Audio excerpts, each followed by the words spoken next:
Olá amigos, sejam todos bem-vindos a mais um vídeo aqui do canal Sotanar. Chegamos ao quinto vídeo da nossa série Teologia do Santuário.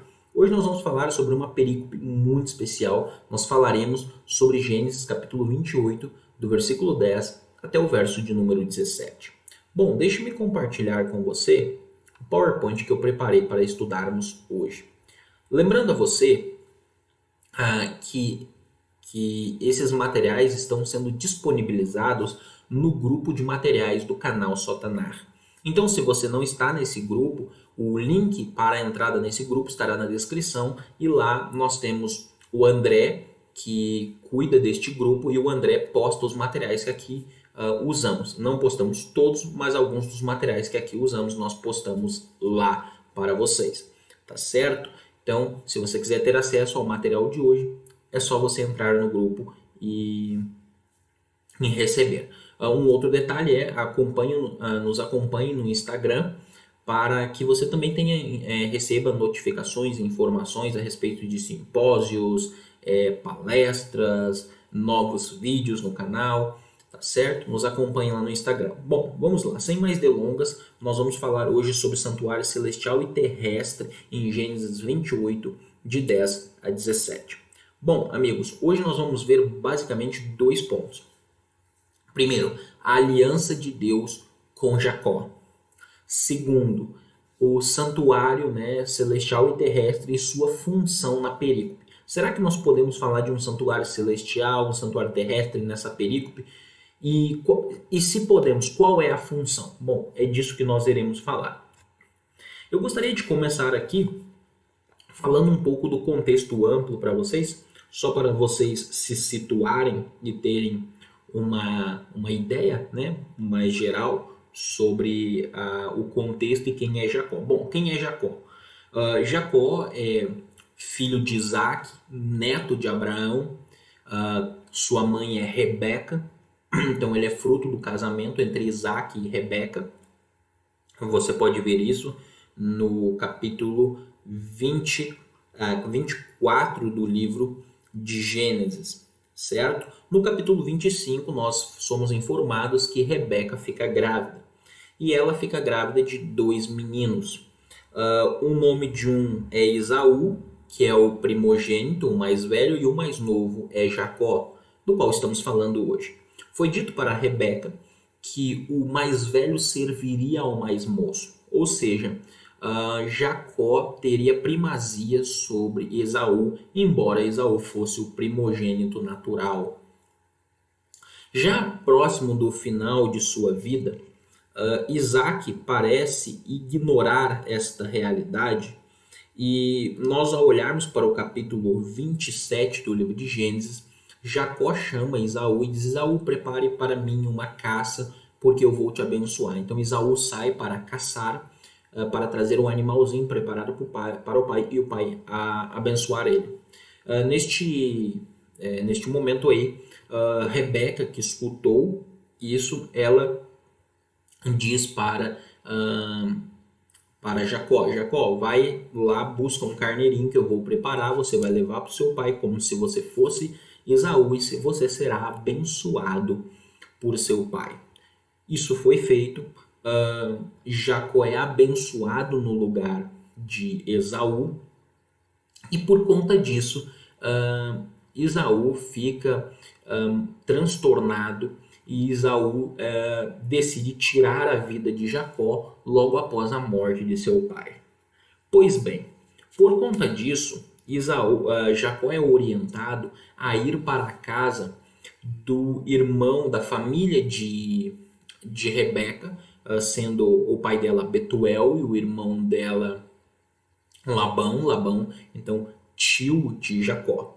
E chegando, nessa viagem de ida para a casa da família de sua mãe, então o Jacó ele tem um encontro com o Eterno em Betel. E isso se encontra no capítulo 28, verso de 10 a 17. Diz o capítulo, diz os versos, que ele se deita para dormir. E no momento que ele deita-se para dormir em Betel, então ele tem um sonho. E é esse sonho que nós vamos estudar hoje. Diga-se de passagem, eu devo lembrar vocês que Betel é o mesmo local que Abraão passou e deixou um altar. Lembre-se disso, nós já havíamos falado de Betel no vídeo anterior, tá certo? Amigos, eu gostaria de mencionar algo, tá? Muito do que eu vou falar aqui hoje está baseado nesta obra aqui, tá? Não tudo, mas bastante coisa que eu vou falar aqui hoje está baseado nesta obra aqui, que é a obra de Elias Brasil, é a tese de doutorado de Elias Brasil, é uma obra fantástica, eu recomendo, publicada pela CEPLIB em parceria com a Academia Cristã. A Academia Cristã ainda tem essa obra para vender, é uma obra fantástica, uma obra muito densa, completa, uma obra exegética, certo? Só para recomendar para vocês aí. Bom, então vamos lá, nós vamos dar uma olhadinha agora no contexto de aliança. Porque algumas palavras são ditas para Jacó aqui no capítulo 28, eu gostaria de convidar você para ler, tá bom? Capítulo 28, então, abra sua Bíblia e dê uma olhada comigo nos versículos 13 em diante. Vamos ler o verso 10 em diante para pegar o contexto mais amplo e a gente fala um pouquinho aqui sobre a aliança. Então veja, partiu Jacó de Berseba e seguiu para Harã. Tendo chegado ao lugar, ali passou a noite, pois já era sol posto. Tomou uma das pedras no lugar, fê-la seu travesseiro e se deitou ali mesmo para dormir.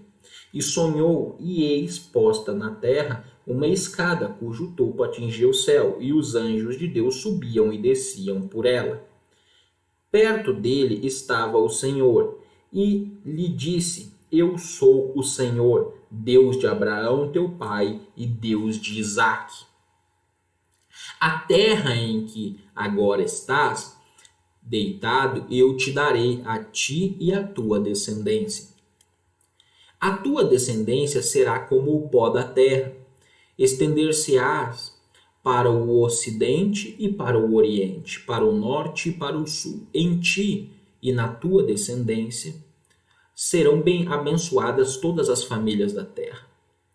Eis que estou contigo e te guardarei por onde quer que fores e te farei voltar a esta terra porque te não desampararei até cumprir aquilo que hei referido. Então veja, aqui claramente Deus faz uma promessa para ele. E quando você pega essa promessa da aliança, né, aqui de dar a terra para a descendência, de multiplicar a descendência como o pó da terra, de abençoar todas as famílias da terra por meio da descendência, certamente você lembra de Gênesis capítulo 12, quando Deus fez uma aliança com Abraão. Você também se lembrará do capítulo 13 de Gênesis, né, você se lembrará das palavras de Deus a Abraão no capítulo 12 e das palavras de Deus para Abraão no capítulo 13, verso 14 em diante. Quando você vai ter aqui o seguinte: disse Deus a Abraão, depois que Ló se separou dele: ergue os olhos e olha desde onde estás para o norte e para o sul, para o oriente e para o ocidente. Porque toda essa terra que vês eu te darei, a ti e a tua descendência para sempre. Farei a tua descendência como o pó da terra, de maneira que se alguém puder contar o pó da terra, então se contará também a tua descendência. Então, aqui você vê claramente essa promessa sendo feita para Abraão. Se você olhar também no capítulo 17, isso também acontece, certo? Quando Deus ali vai confirmar essa aliança mais uma vez com Abraão, né? Então, inclusive, vai ser dito no versículo 13 que é uma aliança perpétua. Então, Deus faz uma proposta, chama Abraão para sair, essa aliança ela é ratificada, ela é confirmada mais tarde. A mesma coisa é falado para Isaque, lá no capítulo 26 de Gênesis, verso 2 a 5, você pode conferir os versos também. Então, a linguagem ali que é usada para falar com Jacó é uma aliança, ou seja, a mesma aliança que tinha sido feita com Abraão, que tinha sido confirmada com Isaque, agora é confirmada com Jacó. Lembrando, Jacó é neto de Abraão, portanto, descendência de Abraão. Então a mesma aliança é confirmada com os patriarcas. Tanto é que quando o povo vai ser tirado do Egito, se você olhar na sua Bíblia, aí no capítulo 6 de Êxodo, eu gostaria de convidar você a ver esse texto comigo. Na verdade, o capítulo 3 de Êxodo, versículo 6. Disse mais: Eu sou o Deus de teu pai, o Deus de Abraão, o Deus de Isaque e o Deus de Jacó. Moisés escondeu o rosto. Então aqui é o momento em que Deus aparece para Moisés para livrar o povo do Egito. Agora, se você vai comigo no capítulo 6, olha o que Deus disse para Moisés, versículo 2 em diante. Falou mais Deus a Moisés e lhe disse: Eu sou o Senhor. Apareci a Abraão, a Isaque e a Jacó como Deus Todo-Poderoso, mas pelo meu nome, o Senhor, não lhes fui conhecido. Também estabeleci a minha aliança com eles, para dar-lhes a terra de Canaã, a terra em que habitaram como peregrinos. Ainda ouvi os gemidos dos filhos de Israel, os quais os egípcios escravizaram, e me lembrei da minha aliança. Então veja, o próprio fato de Deus tirar o povo do Egito é que Deus se lembrou da aliança que ele fez com os patriarcas, com Abraão, com Isaque e com Jacó. Então, aí no texto nós temos a aliança sendo confirmada com Isaque. Pois bem, nós lemos os versos ali, ele deita-se para dormir, no momento que ele deita-se para dormir, então ele tem esse sonho, e nesse sonho ele vê uma escada que atinge do céu até a terra, e anjos desciam e subiam. E Deus falava com ele, certo? Bom, vamos ler o texto aí, eu fiz a tradução, tá? Vamos ler o texto aí. E nós temos assim: e sonhou, e eis uma escada colocada na terra, e o topo atingia o céu. E eis os anjos de Deus subiam e desciam por ela. E eis Adonai estava acima dela. E disse: Eu, Adonai, Deus de Abraão teu pai e Deus de Isaque, a terra que tu estás deitado sobre ela. Aí você tem a terra que tu estás deitado sobre ela, para ti darei e para a tua semente. Aqui eu chamo a atenção de dois detalhes com vocês, que eu traduzi o texto aqui. O primeiro que eu gostaria de destacar é exatamente essa cláusula aqui, ó. E eis estava acima dela. Porque quando você lê a João Ferreira de Almeida e outras traduções, isso daí foi traduzido da seguinte forma. Traduziram a live da seguinte forma. Versículo 13. Perto dele estava o Senhor e lhe disse. Então foi traduzido: perto dele estava o Senhor. Só que essa tradução aqui, ela ignora a nova cláusula introduzida pela interjeição aí, eis, tá? Verine, ok? Verine, e eis, ok? Então aí a tradução melhor seria de live seria: e eis estava acima dela. Então Adonai estava acima da escada, estava no topo da escada, certo? Bom, vamos avançar. Então nós temos o que eu gostaria de colocar também aqui, que é bem interessante de mencionar, e vários exegetas perceberam isso, que essa interjeição aí, verine, nos sonhos, principalmente aí no livro de Gênesis e outros também, ela traz o leitor para olhar com os olhos de quem está sonhando. Então, quando você tem ali a conjunção, e eis os anjos de Deus subiam e desciam por ela, a ideia hebraica é que o narrador ele está chamando quem lê para olhar para o sonho com os olhos de Jacó.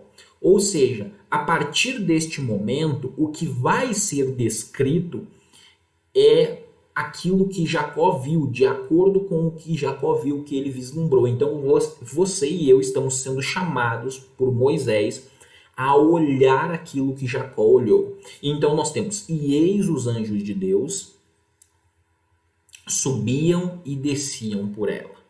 E eis Adonai estava acima dela. Então, o que nós somos chamados a olhar? Nós somos chamados a olhar para o momento em que Jacó olha e ele vê os anjos descendo e subindo, e ele vê Adonai no topo da escada. Então, olha só que interessante. Então, Jacó olha, ele vê os anjos descendo e subindo, e lá no topo da escada, lá em cima, quem estava era Adonai, o grande Deus de Israel. Bom, vamos avançar. Gordon Wenham, no World Biblical Commentary, ele diz o seguinte: como em outras partes da Bíblia, o sonho é descrito através dos olhos do sonhador.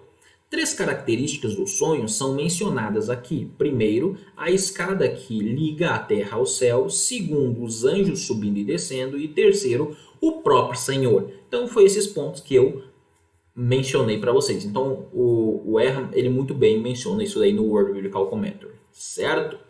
Vamos avançar. Agora, eu gostaria de chamar a atenção de vocês para os versos 16 e 17, que são chaves também na compreensão do nosso estudo, onde nós temos o seguinte: e acordou Jacó de seu sonho, e disse, verdadeiramente, Adonai está neste lugar. E eu não sabia, e temeu, e disse, quão terrível é este lugar! Este não é outro, senão a casa de Adonai, e esta é a porta do céu. Aqui nós temos o pronome demonstrativo Z, que nós traduzimos para o português como este. Este pronome demonstrativo aqui neste verso, ele é muito importante para a nossa compreensão. Após Jacó ter tido o sonho, viu o que ele viu, ele escuta as palavras do Eterno, lembrando que o Eterno está acima, e neste momento o Eterno diz, no topo da escada, o Eterno diz para ele, olha, darei essa terra à tua descendência, multiplicarei a tua descendência. Então, do topo da escada, o Eterno pronuncia as palavras da aliança para ele, certo? Agora, o que eu gostaria de mencionar é o seguinte: e temeu e disse, quão terrível é este lugar! Este não é outro, senão a casa de Deus, e esta é a porta do céu. Por quê? O que entendemos aqui? Aparentemente, ele está falando do mesmo local que seria aonde ele está. Porém, não é. Sintaticamente, no hebraico, quando este pronome demonstrativo Z, ele está justaposto com outro Z, se refere a realidades que estão distantes. Caso contrário, se o Moisés quisesse indicar que estava se referindo ao mesmo lugar, ele usaria hu, e não foi isso que ele usou, não foi o que ele usou. Então, por exemplo, o Bruce Waltke, em sua sintaxe do hebraico bíblico, ele diz assim: Z é usado tanto para o objeto próximo quanto para o objeto distante, quando um par é justaposto. Então, um exemplo aqui, né? Nós temos Odze Medeber, tá? Medaber, Vezeba, tá? Então você tem Odze Medaber Veze, tá? Ba. Então, que seria este aqui ainda estava falando quando aquele chegou. Então, se referindo a duas pessoas diferentes, tá bom? A mesma coisa se aplica ao nosso texto. Você tem 2 locais diferentes, que eu já vou explicar a implicação disso daí para o nosso texto, tá bom? Novamente citando Gordon Wenham no World Biblical Commentary, ele vai indicar exatamente isso daí. Ele diz o seguinte: Casa de Deus, né? Beit Elohim, antecipa um nome que Jacó estava prestes a dar ao local, Betel. A porta do céu ocorre apenas aqui na Bíblia hebraica, mas a ideia de que o céu, a morada divina, tem uma ou mais entradas é uma ideia familiar no pensamento antigo. Então, isso daí é bem interessante. Então, ele se refere, né, à ideia lá do casa de Deus, né, e porta do céu como sendo a casa de Deus seria Betel, uma referência a Betel, e a porta do céu seria uma referência, então, à entrada do céu, e não a Betel. Agora, neste mesmo sentido, Elias Brasil comenta o seguinte: portanto, sobre os terrenos gramatical, sintático e estilístico, a declaração "este não é outro senão a casa de Deus" e "esta é a porta do céu" refere-se a duas diferentes, embora conectadas, né? Interconectadas entidades. A primeira, a casa de Deus, Beit Elohim, se refere ao lugar, Ramacom, onde Jacó está. O espaço terrestre é ocupado por ele naquele momento e tocado pela escada. A outra, a porta do céu, seria a extremidade superior da escada, o topo onde ele toca o céu. Então, qual é a questão que nós temos? Que Jacó sonhou, né? Então, você tem a porta do céu, que seria no topo da escada, aonde ele viu Adonai na porta do céu, e a escada atinge a terra, e ele chama aquele espaço na terra de casa de Deus, que é Betel, certo? Então você tem duas extremidades, você tem dois locais diferentes, você tem uma alusão a um local celestial e a um local terrestre, de acordo com a sintaxe do texto, certo? Isso daí é muito importante para o que nós vamos ver daqui para adiante. Então, deixe-me fazer aqui uma breve recapitulação para você entender o que nós vamos falar na sequência. Então, ele tem um sonho, nós somos chamados a olhar com os olhos dele para o que ele olhou. Neste sonho, ele vê Adonai na ponta da escada, lá em cima. Mais tarde, quando ele acorda, ele diz: olha, temível é este lugar, pois é a casa de Deus. Ele diz: este lugar é a casa de Deus, se referindo a quê? Se referindo a Betel.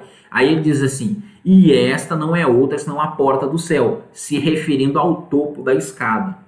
Certo? Ok. Vamos lá. Agora, santuário celestial e terrestre. Para começar a falar disso daí, eu gostaria de citar o comentário exegético do John Skinner, certo? Aonde ele diz o seguinte: a primeira designação surge naturalmente do nome Beit El, que foi aplicado pela primeira vez à pedra sagrada, mas depois foi estendido ao santuário como um todo. Quanto a isso, foi adicionado a ideia da habitação de Deus no céu. O santuário terrestre tornou-se como a entrada para o verdadeiro templo celestial, com o qual se comunicava por meio de uma escada. Então, o que o Skinner ele entende? Ele entende que você tem um santuário celestial, você tem um santuário no céu, que seria essa porta que Jacó viu, e você tem um terrestre. E existe uma relação entre os dois, entre santuário terrestre e santuário celestial. Isso daí é muito legal.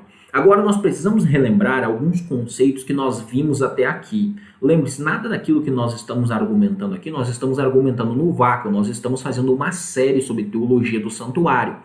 E como nós estamos fazendo uma série, todo o pensamento ele é progressivo, ele é construído desde a primeira aula. Então lembre-se que desde a primeira aula nós temos demonstrado que a ideia de onde Deus habita, ali é um lugar sagrado. Também demonstrei para vocês que não é porque o Éden era o primeiro santuário, mas não é porque o homem pecou e foi expulso do Éden que Deus não deixou de ter locais especiais aonde ele se manifestava e se relacionava com o ser humano. Agora, eu também mencionei na aula passada que Betel é um desses locais especiais e ficou marcado na Bíblia hebraica como um desses locais especiais, Betel, até mesmo no período da apostasia, da divisão do reino do sul e do reino do norte, após a morte de Salomão, como falamos na última aula. Então veja, você tem agora Betel, que é um local especial onde Abraão passou, Abraão construiu um altar, aonde Jacó também passou, ele vai por uma pedra, vai derramar óleo. Diga-se de passagem, esse gesto de derramar óleo na pedra é um gesto de aliança que também tem relação com o santuário terrestre mosaico que vai ser construído mais tarde. Eu vou falar sobre isso em outras aulas. E agora você tem então esse local especial onde Deus tem um encontro, onde Deus tem um encontro com o seu servo. E neste local ele vê agora, ele sonha, ele vê algo que está acima da realidade deste mundo. Ele vê a porta do céu. E entende-se, os exegetas entendem, muitos exegetas, eu estou citando aqui o John Skinner, o Elias Brasil também diz isso, Gerhard von Rad diz isso, outros exegetas dizem isso, que isso daí é o santuário celestial, uma alusão ao templo que existe no céu. Então, o conceito de um templo no céu que não era nada estranho ao mesopotâmico da época de Jacó. Diga-se de passagem, isso está em perfeita harmonia com o contexto histórico-cultural de Jacó. Então, ele vê o templo no céu.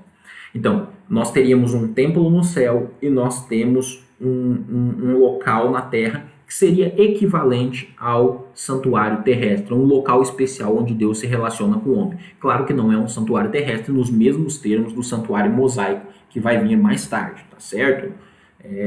Não é dessa forma, mas é como uma das coisas que nós temos visto aqui nessa série é que você tem, mesmo você tendo mais tarde o santuário terrestre israelita sendo estabelecido, você já tem diversos elementos que precedem o santuário israelita e que são no santuário israelita, ficam mais claros, ficam mais evidentes. Como nós vamos ver no santuário israelita mais tarde, existe uma relação entre o santuário israelita e um santuário celestial, certo? Existe essa relação. Então você tem elementos no livro de Gênesis que vão preparando o caminho e mais tarde eles são sistematizados quando o santuário terrestre ele é construído e começa a funcionar. Então aqui nós temos já uma ideia de uma interação entre um santuário celestial e um santuário terrestre. E qual é a função? Bom, do topo da escada, Adonai falou as palavras da aliança, nos levando então a concluir que, neste caso aqui, não é essa a única função do templo terrestre, mas na perícope que nós estamos estudando, essa é a função. É de onde Adonai proclama a aliança.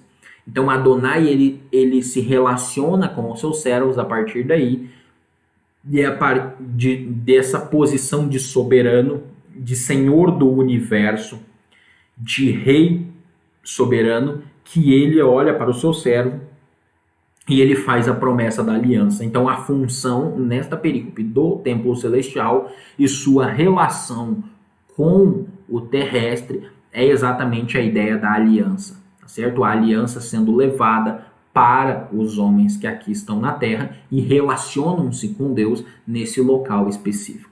Então, basicamente, essas seriam aí as considerações finais, certo? Então, eu espero que você tenha gostado. Eu já recomendei a obra do professor Elias Brasil aqui, recomendo novamente, tá bom? Embora aqui seja muito denso, né? Muito denso, mas é muito importante esse estudo, tá bom, amigos? Lehitraot, até a nossa próxima aula da série.